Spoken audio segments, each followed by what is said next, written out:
think one of the most challenging parts of being a parent, at least personally for Sara and I, is so many times finding ourselves getting triggered and acting like little children. I know you've been there, right? You've had these moments where a conflict arises, and before you know it, you're basically saying, I know you are, but what am I? Or I'm going to take my ball and go home. And it just seems like we get in these cycles of where we'll start to get dysregulated, and then we'll become super immature. And it's all a battle of wills, and it's all of, it's my way and not your way.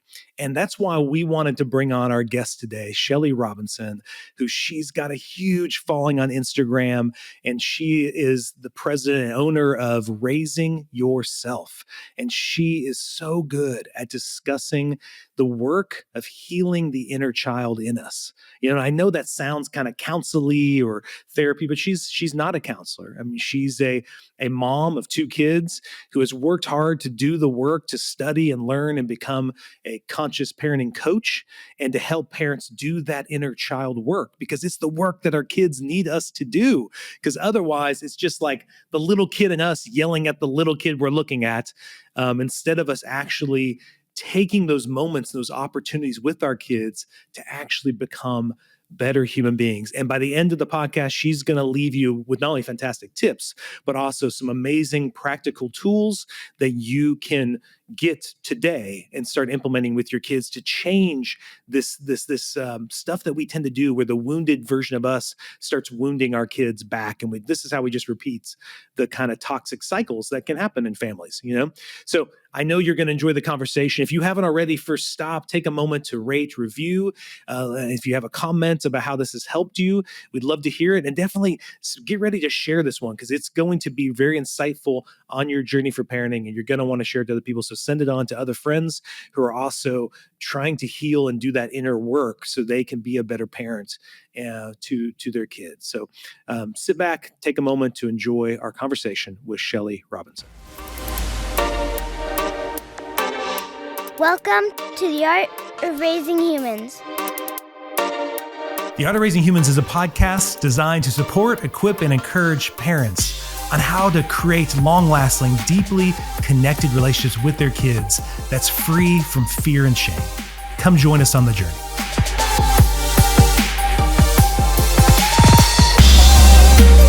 Hello and welcome to the Art of Raising Humans. I'm Kyle. Hi, I'm Sara. And today, Sara, we are excited to have a very special guest with us. It's somebody that you and I have been following on Instagram for quite some time. It's somebody who's been killing it on the gram, teaching us about how to raise ourselves. And I know we resonated with that because I know when I saw I was like, oh, listen to this. Yeah, because it's exactly what we've been saying for a long time, that really this parenting journey is about a transformational thing that's happening in us. Like our kids' stuff that we're dealing with them, it's a gift. It's meant to be there to help us change and grow. And I think every parent wants that. Every parent wants to be a better mom, dad, a better husband, a wife, better man, woman, whatever it is. We're all wanting to get better, and our kids can help be a part of that process, right? As they're going through their messiness and all that kind of stuff, it kind of forces me personally to face my stuff in ways I wouldn't face it without the kids being in my life. And heal. That's true. Yes. And so today, without further ado, we want to welcome Shelly Robinson to the podcast. Hello, Shelly. Hello. Thank you so much for having me. And thank you for those kind words. I love our missions, and I'm so glad to be here to talk to you today. And Shelly, are you surprised by the impact that you have had over the past 4 or 5 years? I mean, I know your Instagram account now is up to like 500,000, and so many people are tuning in to hear about this idea that seems almost kind of niche, but it's very important. But raising yourself, how did you stumble into that, and why are you so passionate about it? Yeah. Oh, I'm very surprised. It started off as, during the pandemic, it was a little bit of a hobby, and I needed to get out of the house. And by out of the house, I mean in my backyard patio where I brought my laptop while the kids were inside. And it became very apparent to me while living with my kids and my husband in very close quarters, how much work I had to do on myself, right? Because we were all on top of each other. We were all at some point scared, annoyed, overwhelmed with what was happening in the world. And I was having a really hard time regulating my own emotions. And the more I spent time at home with my kids in close quarters, the more I just was confronted with my own ego and my own triggers. And so I just started writing little, quotes and graphics and reflections. And I was very pleased to see that people resonated with me and that there were a group of parents out there who were also willing to do that same work. Mm-hmm. Yeah, it's hard work. It is. And I think it takes a minute to even see it. Yes. To even see what's happening inside of you in a given moment. Yeah. So I want to start there with, tell me about that. You have this conflict with a child. I mean, what does this look like to kind of go, oh, what's happening inside of me? Yeah. You know what? I will share a story that happened when my son was around 4 years old that I think really captures the work of, raising yourself, reparenting the younger version of you. He was in his room. He did not want to get in the bath. So we were arguing, as you do with a 4-year-old boy who does not want to take a bath at the end of the day. And he just kept saying no to me, and we were going back and forth, and it was escalating, right? And something inside of me just kind of snapped, and I ended up screaming at him in that way where you immediately feel just disgusted and the guilt and the shame. And I don't know if you've seen the movie called Monsters, Inc., but there's a scene where Solly, and Boo is looking up at him and he's a monster and she's terrified of him. I felt like Solly in that moment, and my son felt like Boo. And I remember thinking, what was that? Because that wasn't normal. That was definitely an exception, but it scared me. It scared him. And it was really the first time I was confronted with, where did that come from? That wasn't like normal surface level parental irritation where you're just kind of like, this is annoying. That was something deeper. And so that was really my first kind of introduction into, is there like a younger version of me that came out there and just locked horns with my son? And as I didn't know much about it at the time, that was 13 years ago. And I started reading about it and learning about it. And so the Shelly who showed up in that moment was the Shelly who was not heard, and the Shelly whose voice didn't matter. And all of that rage that had nowhere else to go just spilled out onto my son. And I get a little bit teary still talking about this because I remembered in that moment, I was like, I don't want to ever do that again. Like, he didn't deserve that. And also that younger version of me needed to know that her voice did matter. And so it became like this healing journey where I didn't ever want to scream at him again like that. And also I wanted to make sure I knew that my voice mattered, because in that moment, it still felt like it didn't. And so often when we're, as parents, when we get into conflict with our kid, I often pictured that little version of us fighting with our children, right? So it's 5-year-old Shelly fighting with 5-year-old, Chase or Grace or whoever I'm arguing with, right? Yeah. Yeah. Well, it'd almost be interesting to videotape those encounters. Yeah. And if you were to watch it, you would see how we just kind of revert back to this very immature, kind of scared version of ourselves. And then you see it comes out as like this anger, this intimidating thing, almost to get that version of us to go away. Yes. Yeah, it's a shield. You start and that's when you find yourself repeating the phrases that were said to that little version of you. Those messages start going through your head. How do you talk back to me? Why are you arguing with me? You can't say no to me. All those things. And how do you become aware of it? What do you do with it? What do you do with it? Right. Yeah, I think that's what reparenting is all about. It's giving yourself what you did not get as a child that you needed. And that doesn't mean, I always like to say this, it doesn't mean you necessarily had a terrible, traumatizing childhood, right? You could have, for sure. There were lots of wonderful moments in my childhood. So this isn't about like shaming and blaming our parents. It's just noticing with compassion where you did not get the emotional support and love, unconditional love that you needed, and kind of taking those moments and giving them to yourself now as an adult. So if I believed as a little girl that my voice didn't matter and my opinion was invalid, what can I do today as an adult to give myself that gift? I can set boundaries. I can speak up when I'm not comfortable with something. I can remind myself, in situations that my opinion matters and that my voice matters. So it's really bringing that to life in real, tangible ways so that you're healing that younger version inside of you and not passing that hot potato of pain on to your children. Yeah. And then how long, like, kind of tell us about the growth process you had. You're picturing this. I'm picturing that your son's 4, and obviously it's been many years now. How has that journey been? Like, what does success look like for you now? Yeah. If that was like, I don't want to do that, I don't want to give into the rage. What does success look like now?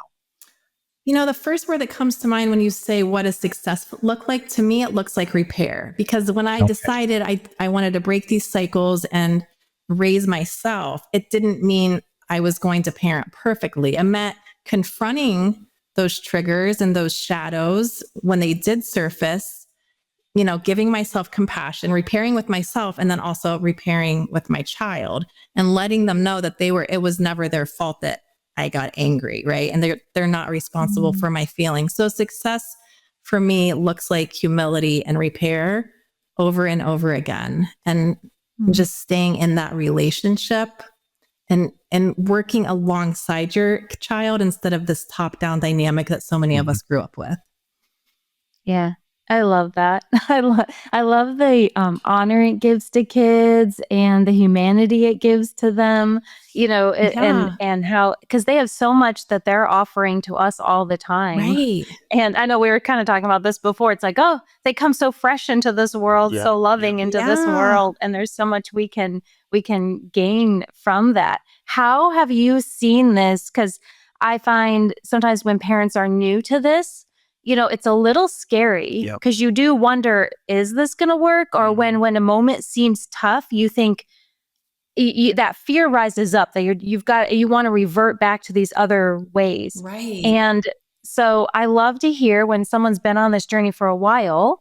I love to just hear, how's it going? How's it working? What's the relationship? Because I think it gives encouragement to people who are fresh and kind of worried that it's going to blow up on them and their kids are going to turn into terrible humans and everything's going to fall apart. Right. So, because Shelly, we were terrified. I don't know if you were, but when we started redoing and asking questions about the way our parents raised us and said, does it need to be that way? Do we have we were like, what is going to happen to our kids? They're going to turn into these entitled, kids who just think they can do whatever they want and there's no boundaries. So I'd love to hear, kind of to follow up to what Sarah's saying. Yeah. Oh my gosh. I love this question. And I love that I'm in the phase of parenting where this isn't brand new. And I kind of have, I don't know if proof feels like the right word, but just this kind of like reality of like, this is kind of so far the product of my investment in their relationship and my investment in my own healing. And do my kids always do what I say because I'm parenting this way? Of course not. Like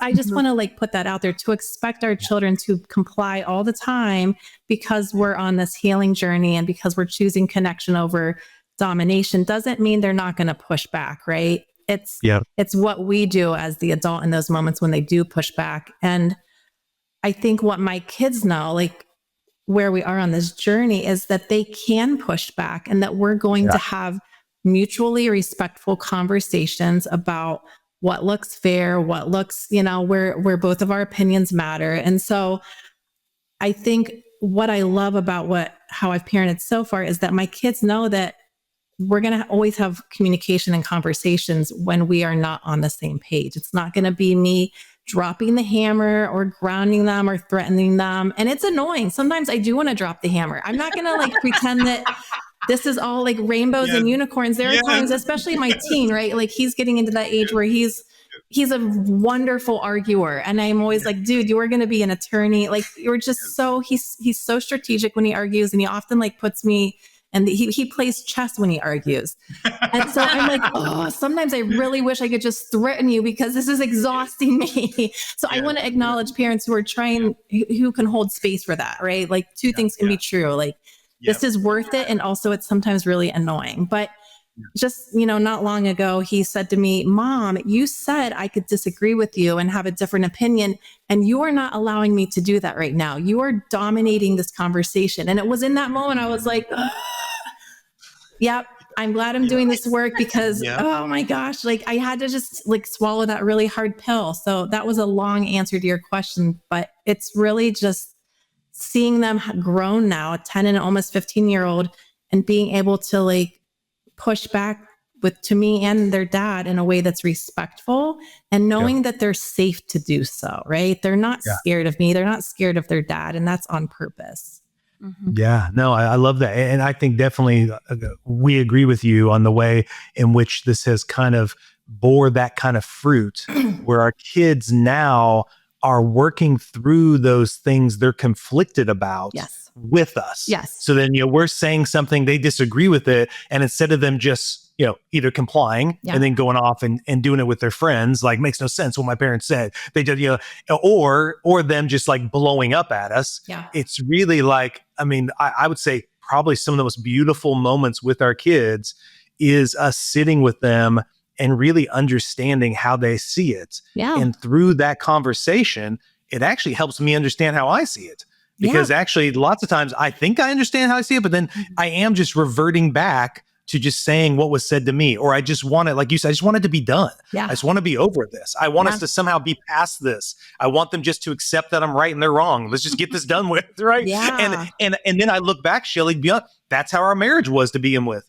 The marriage was like a lot of me saying, I think this. And I wanted Sarah just to be like, you're a genius, Kyle.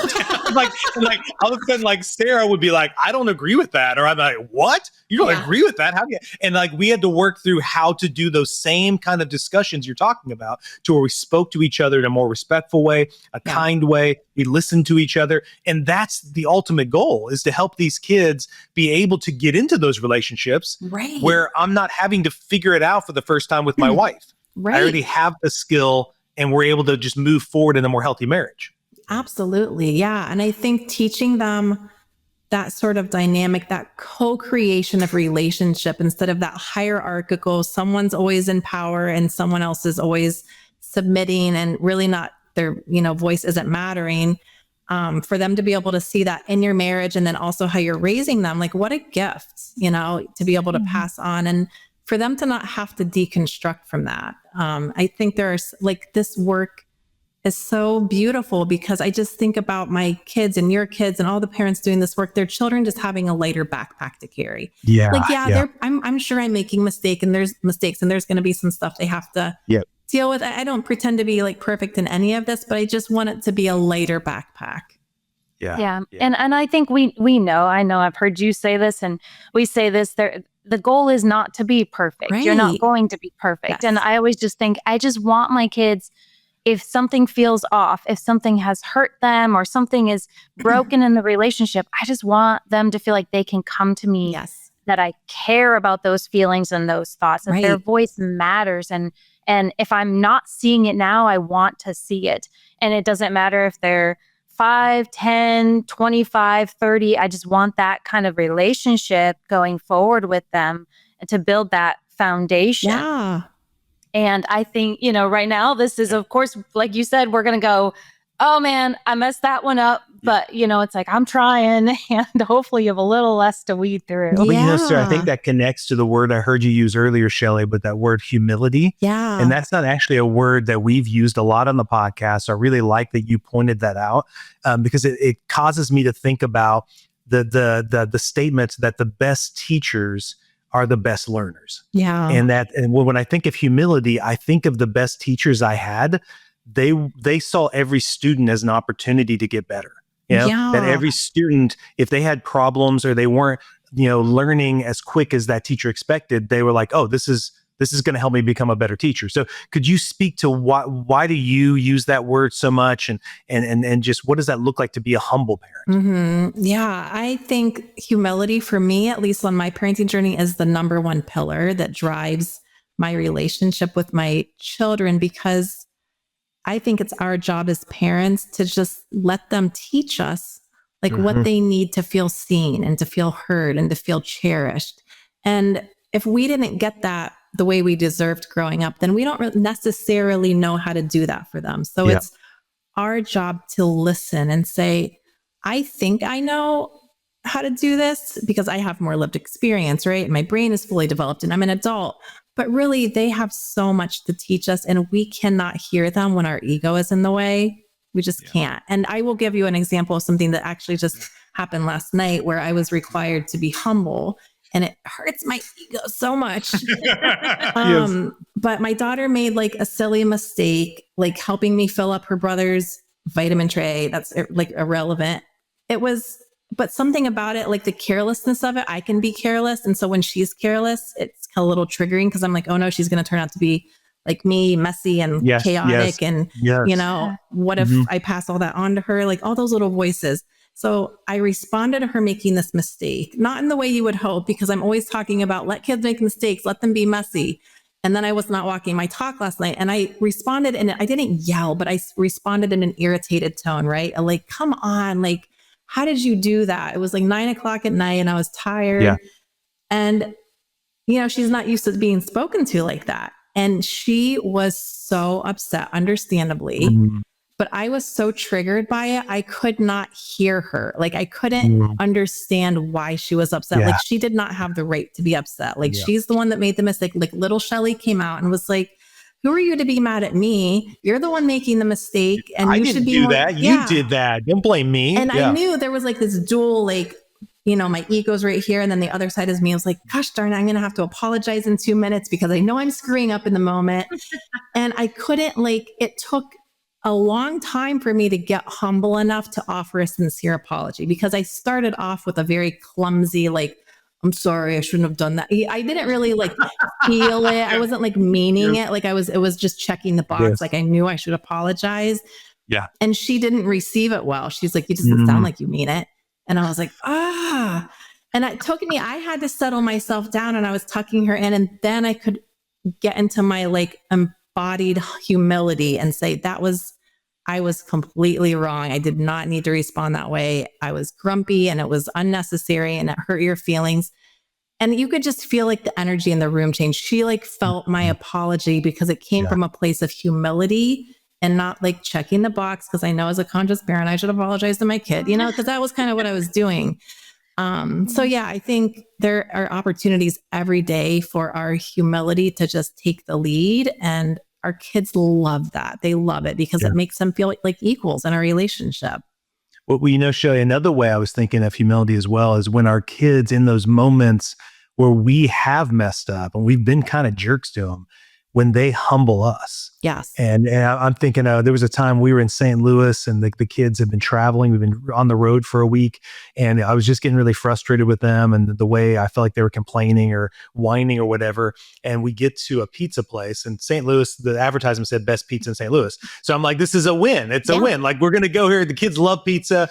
And we get there. And when the pizza got to the table, I remember my oldest, who was at that point like 6 or 7, she's like, oh, Dad, this pizza looks weird. And I was like, oh my gosh, I am so sick of this. Like, nothing is good enough for you kids. It's the best pizza. It's the best pizza in St. Louis. It's been voted by St. Louis. So then I literally, this is how, going back to raising ourselves, I left the table. I told Sarah, like, I'm done. Yeah. And so like I got up, I just went out the restaurant and I start walking, and I'm just so mad, so justified in my anger of these ungrateful little kids. Yeah. And all of a sudden I hear some footsteps kind of running after me. And I look back, and it's my daughter. And she says, Dad, are you okay? And she like reaches out for my hand. Oh. And like in that moment, I wanted to be so mad at her. I wanted to dislike her. And I still held on to the anger for a little bit longer. But in that moment, I could feel her love kind of breaking through. Yeah. And being like, Dad, please, let's not break connection. Let's stay connected here. I'm sorry. I'm sorry you're upset at me not liking the pizza. But it was like her love for me and how much she wanted to be with me. Even in that moment, I wanted to be anywhere else but with her. Yeah. And how she pursued me.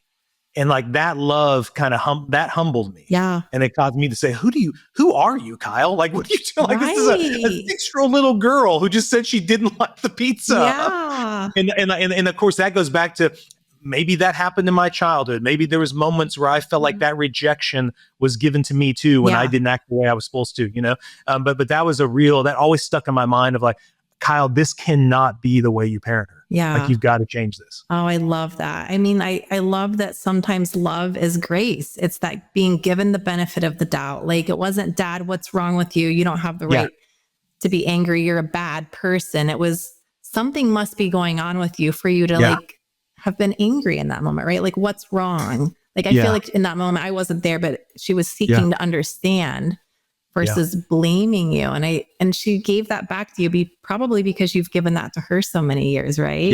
To seek to understand.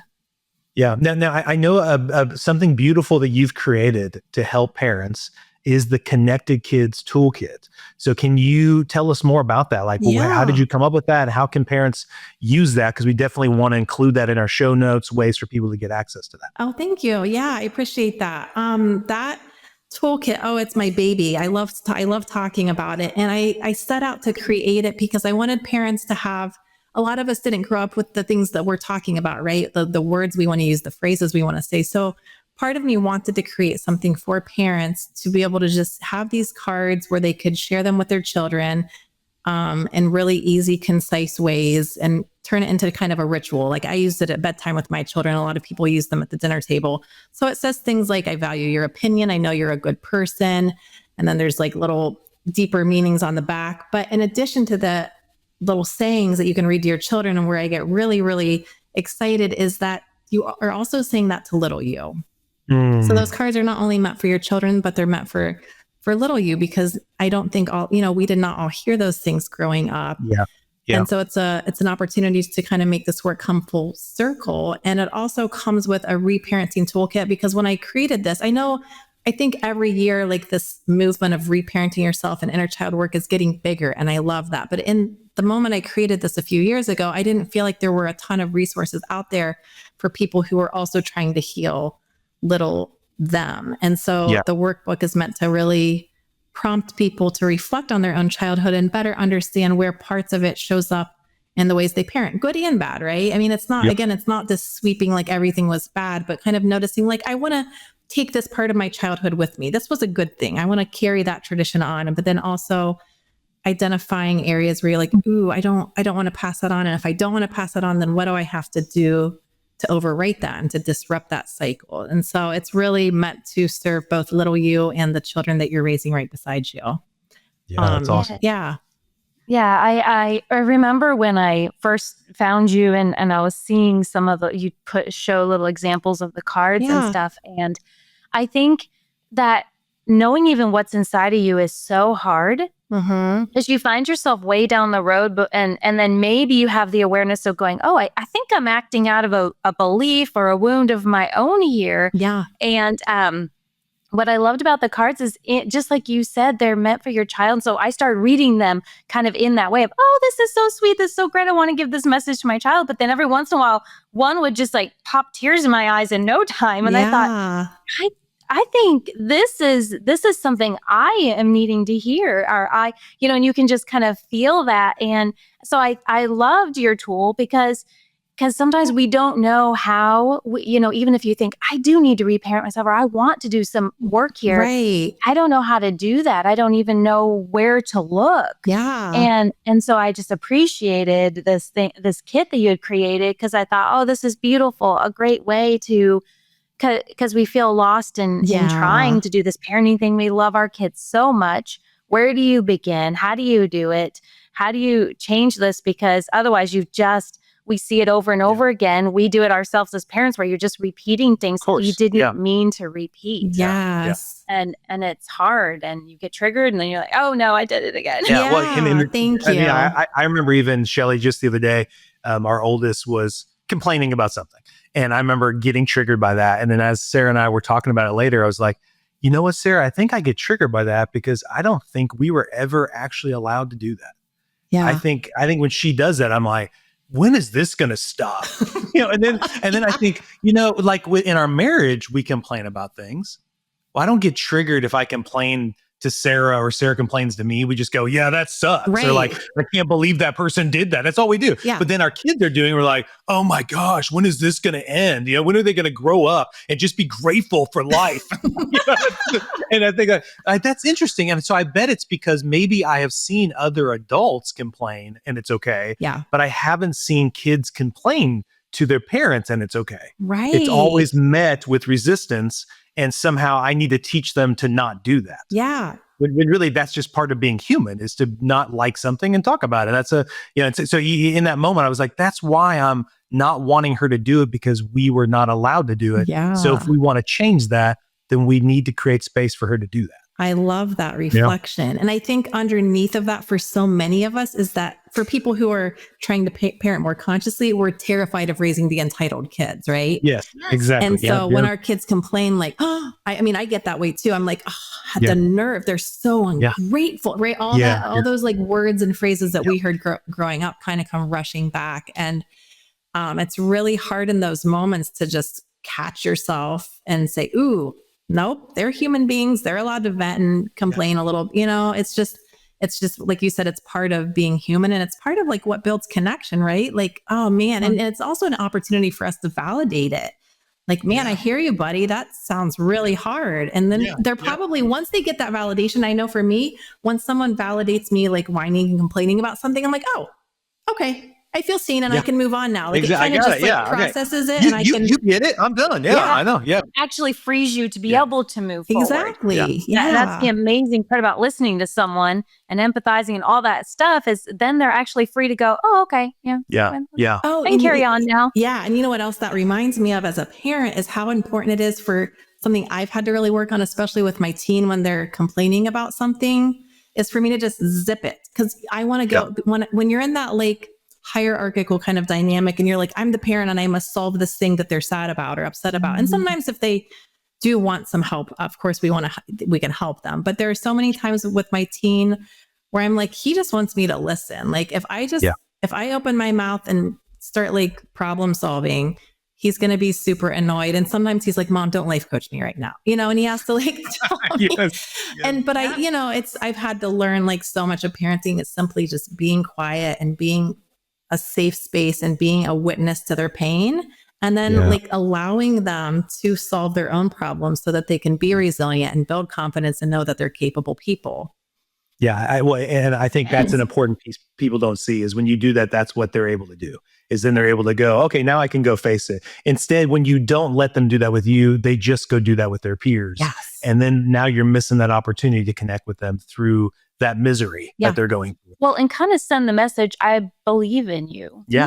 That's true. You can resolve this or find solutions or be creative, and they'll come and ask you if they want to, but just sort of that conveying to them, that's tough. And, I'm here with you and I believe in your ability right now. And in those teen years, man, we want all that practice for them, right? Yeah, absolutely. When they're so with us and around, we want them to be practicing. Yeah. Well, let me ask you this, Shelly. If somebody's listening to this right now and they're like, man, I have heard some of this stuff lately or thought of this idea about reparenting myself.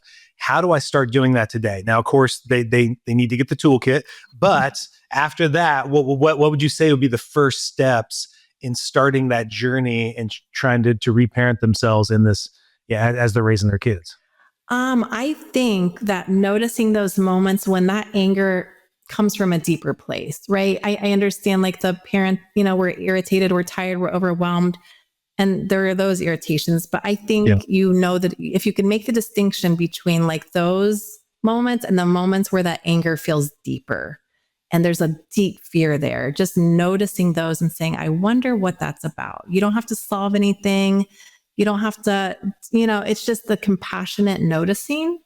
And then when you have finished that step, at some point it's the, what can I do to give myself that voice I didn't have or that unconditional love that I didn't receive? And so just pairing those two together over and over again, compassionate noticing and then giving yourself what you didn't receive as a child that you deserved is really, I think, the path to healing. And it doesn't end. And I wish it, I know we all wish there was like a finish line and we said, we did it. We made it. No more wounds. But as your kids get older, I know for me personally, like as they enter new stages, like I have a preteen and a teen now, and I'm being confronted with things that I didn't know existed in me, right? That didn't show up when they were like 3 and 5. So it's never ending, but if you can treat it like a really beautiful healing journey instead of this thing you have to fix, it really makes it an entirely different experience. And one that you not only learn from, but your kids are seeing you heal in real time. And that is a gift that is priceless.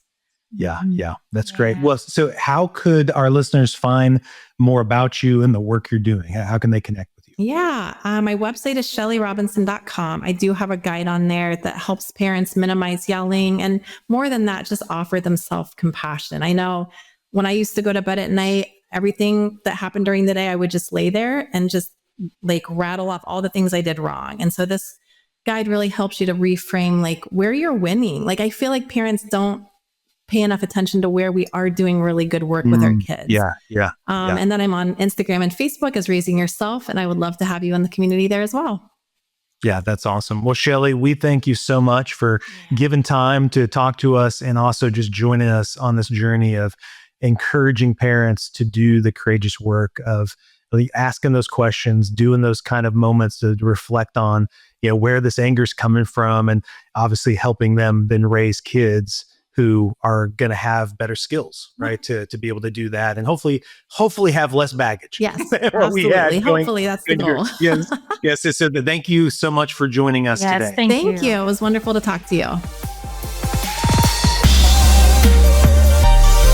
The Art of Raising Humans podcast should not be considered or used as counseling, but for educational purposes only.